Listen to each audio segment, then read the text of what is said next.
Many young Indians look at Singapore as a hub of opportunities.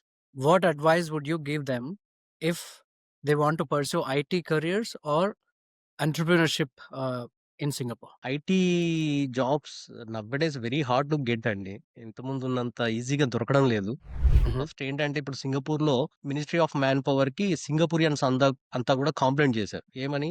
PR and ఫారినర్స్‌కి job preference మీరు second or third priority ఇవ్వండి. First preference మా Singaporean and పీఆర్‌కి ఇవ్వండి అని చెప్పి. సో, అప్పటి Uh-huh. నుంచి ministry of manpower sent letters to every company. మీరు తీసుకుంటే సింగపూరియన్స్ తీసుకోండి. వాడికి ఆ టాలెంట్ లేకపోతే నేర్పించి మీరు ఇవ్వండి. నేర్పించడానికి కూడా గవర్నమెంట్ సబ్సిడీ ఇస్తుంది. మీకు Oh. జావా గాని ఏ కోర్స్ నేర్చుకున్నా కూడా సబ్సిడీ 70% ఫీజ్ మాఫీ చేస్తారు. So, Mhm. అలా ఓన్లీ 15 ఆర్ 20% మనం పే చేసుకుంటే సరిపోద్ది. అది కూడా నీకు జాబ్ వచ్చిన తర్వాత సాలరీలోంచి కట్ చేసుకున్నా సరిపోద్ది.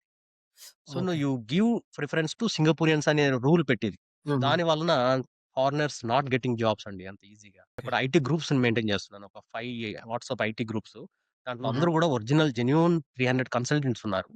Mhm. వాళ్ళందరూ కూడా మీరు దాంట్లో ఇండియన్స్‌ని యాడ్ చేయకండి సార్. వాళ్ళంతా కూడా మరి మాకు ఫారినర్స్‌కి ఆపర్చునిటీ లేనప్పుడు ఎందుకు యాడ్ చేస్తున్నారని గొడవ పెడుతున్నారని కన్సల్టెంట్స్ నాతో చెప్తే నేను అప్పటి నుంచి +91 నంబర్‌ని యాడ్ చేయడం లేదు. +65 అంటే సింగపూర్ నంబర్స్ మాత్రమే.